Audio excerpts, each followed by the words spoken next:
Tertangkap kamera. Seekor burung kecil terlihat berhenti dan membungkuk di depan patung perawan Maria dan bayi Kristus dalam sebuah gereja.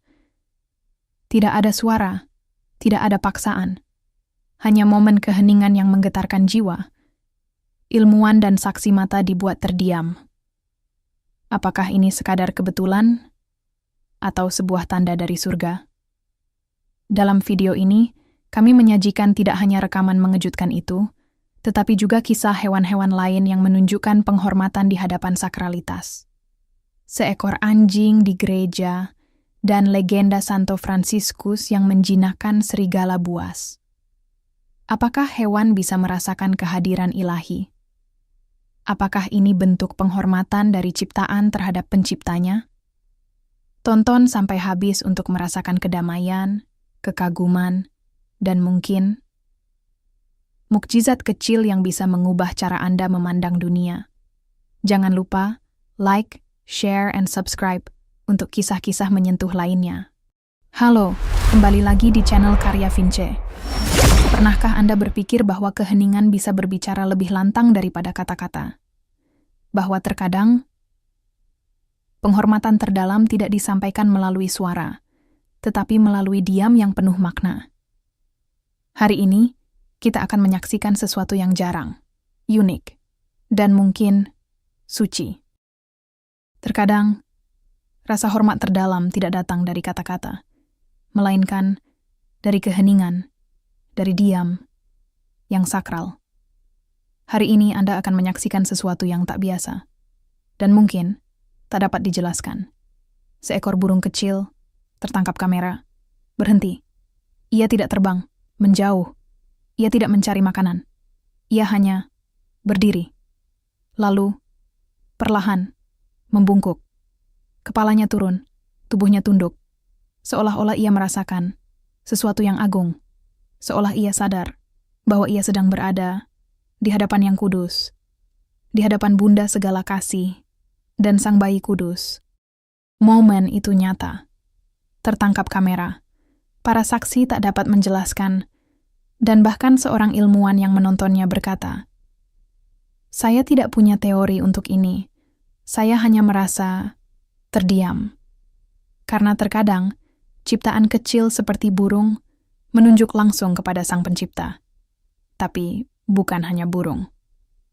Dalam klip lain yang mengejutkan, seekor anjing tertangkap kamera di dalam gereja. Ia tidak berlarian. Ia tidak bermain. Ia hanya duduk. Diameter tegak, menghadap salib. Matanya fokus, tubuhnya membeku.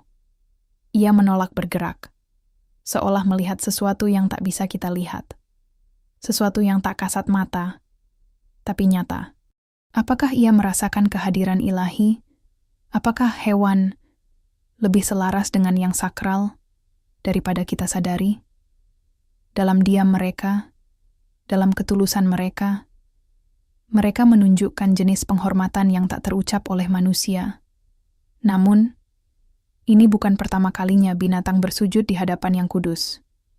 Mari kita berjalan jauh ke masa lalu, ke awal abad ke-13, ke sebuah kota kecil bernama Gubbio, di tengah perbukitan hijau Italia.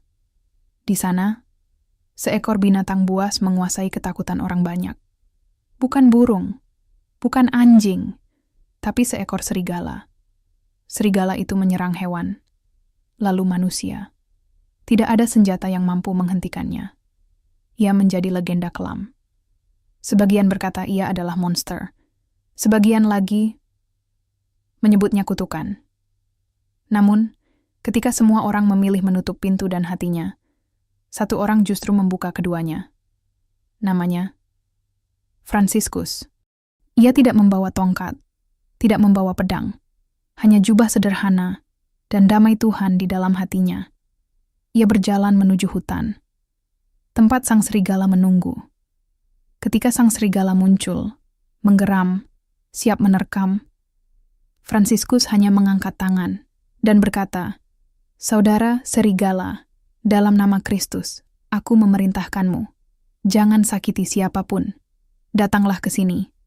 Dan yang terjadi adalah keajaiban. Ia datang dan duduk di kaki sang biarawan. Fransiskus menyentuh kepalanya dan berkata, "Jika kau berhenti menyerang, orang-orang akan memberimu makan. Tapi kau harus berjanji tidak akan menyakiti siapapun lagi." Dan sebagai tanda janji, serigala itu mengangkat kakinya dan meletakkannya di tangan Fransiskus. Hari itu, seluruh kota menyaksikan keajaiban.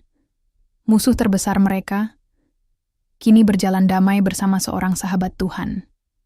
Bukan karena kekuatan, tapi karena belas kasih.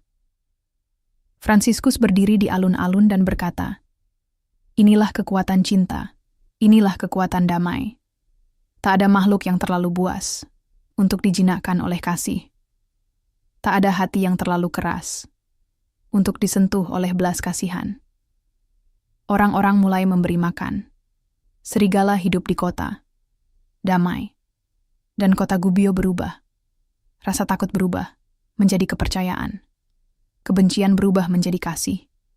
Dan seekor serigala menjadi saudara. Musim berganti, serigala menua, tidur di dekat gereja. Serigala itu hidup bersama mereka selama bertahun-tahun. Ketika akhirnya ia mati, seluruh kota berkabung, dan di atas makamnya ditulis, "Disinilah bersemayam serigala yang berdamai dengan manusia." Dari burung kecil, hingga anjing dalam gereja, hingga serigala yang bertobat, semua makhluk ini menunjuk pada satu hal, bahwa cinta jauh lebih kuat dari ketakutan. Dan terkadang, yang dibutuhkan dunia ini hanyalah satu jiwa yang berani untuk berbicara dengan kasih, meskipun pada mereka yang tak bersuara. Jika kisah ini menyentuh hatimu, bagikanlah. Karena mungkin satu jiwa lain juga sedang menunggu keajaiban dalam keheningan. Jangan lupa like, subscribe, dan aktifkan lonceng notifikasi untuk kisah inspiratif dan penuh harapan di channel ini.